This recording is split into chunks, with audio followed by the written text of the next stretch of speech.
Welcome to Effective Communication.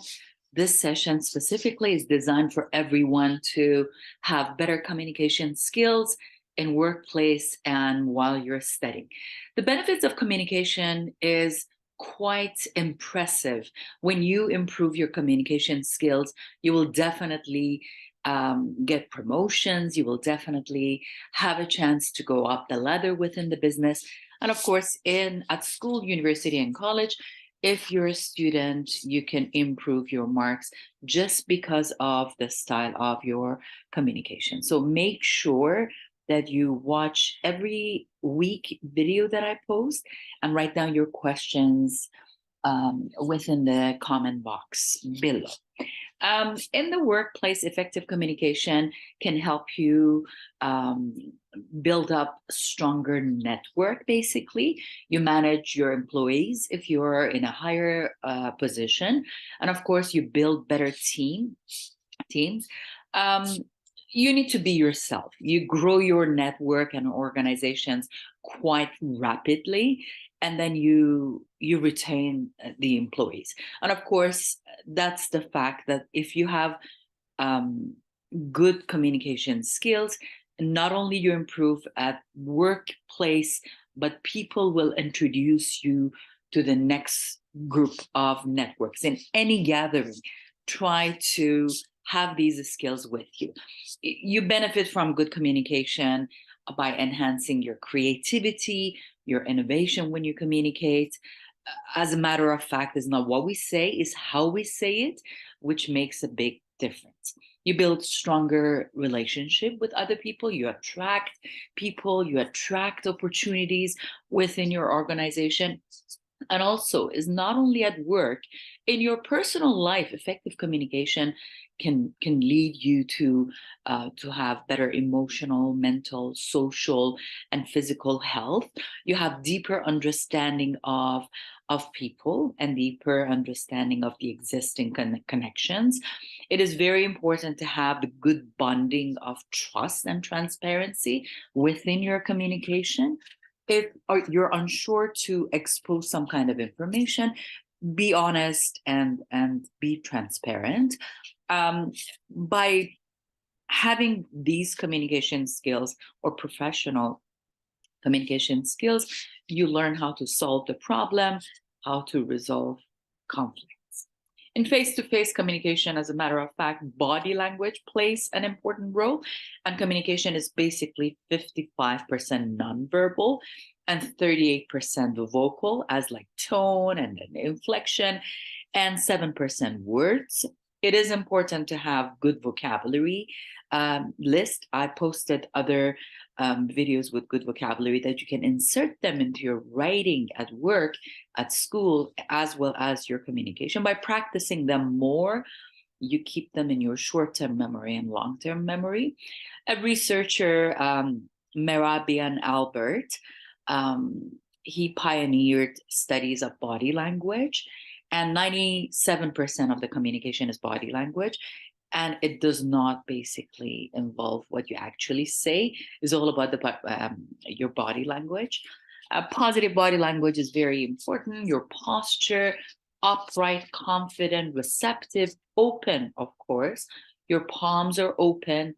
You lean in when speaking or listening, and you nod to make sure that your audience is quite aware that you are with them. Is like dancing tango.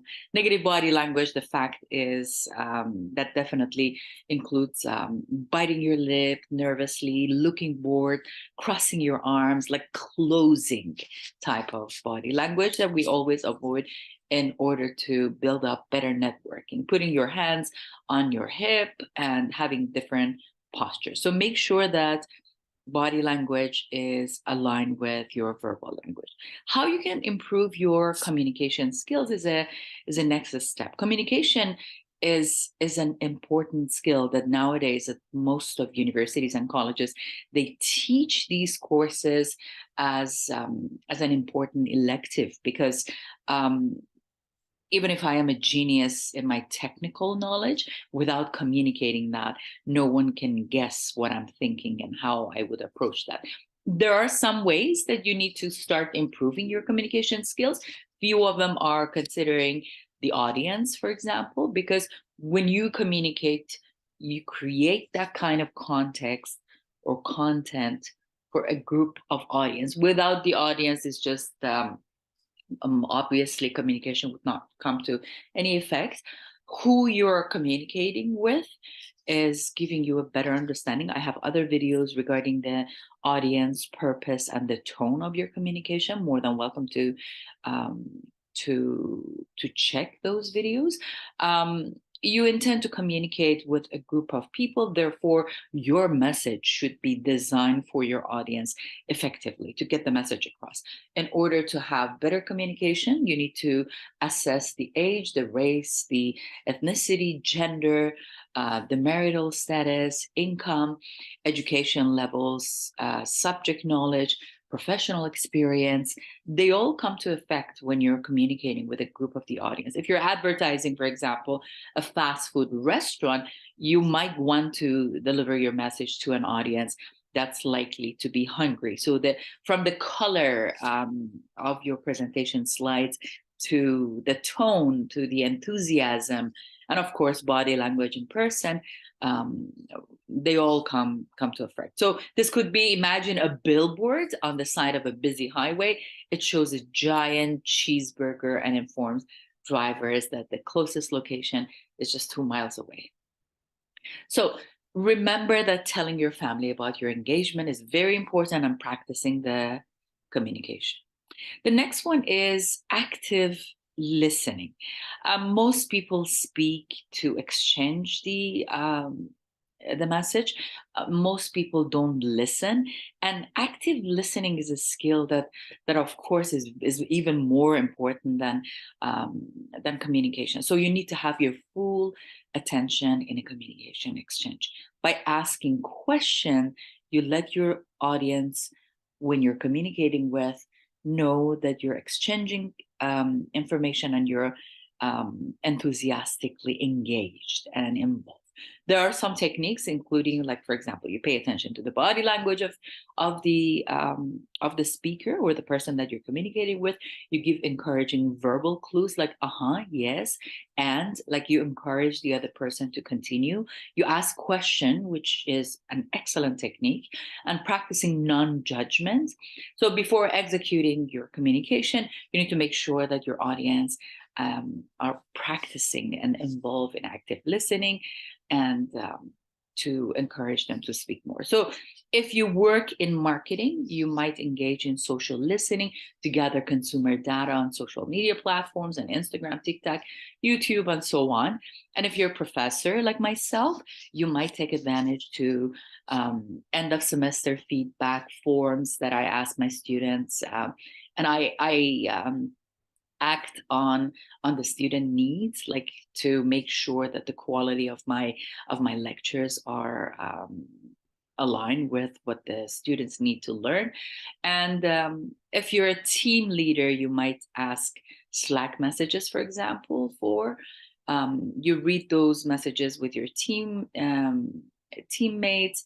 You gauge that they're frustrated with the workload and so on, and you respond by resetting priorities. This communicates to the team that you care about them, and people love the ones who care about them, to be honest with you.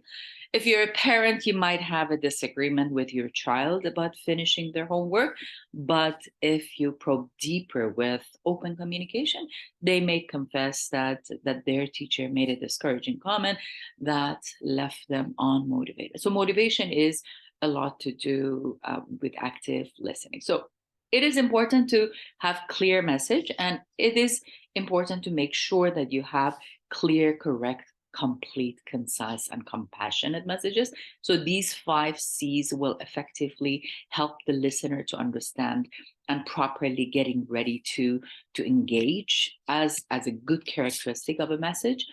And it is very important to use the right medium. For example, which platform you're communicating through Zoom, Microsoft Teams, and so on. It is very important if it is not working in some countries. So make sure that you are aware of your teammates and how they can access those platforms. Like, for example, WhatsApp and other effective platforms. You need to assess the priority and the level and the type of communication that you might have, and then you decide what works best for everyone before you choose that platform. Effective communications are considered as important skills that I want everybody to practice, to know how these effective communication skills will come to effect. What I want everybody to do specifically, I want everybody to check my channel every day, and then make sure that you have the videos that you are I'm sharing some of those videos. I have different types of videos, how to communicate concisely, how to write a summary in communication, how to build stronger argument, and without raising your voice, you can build better argument, how to avoid common communication mistakes, how to summarize, quote, and paraphrase if you're a university student, write a conversation, be skillful in your presentation skills, and so on. Enjoy the rest of your day. Thank you for watching.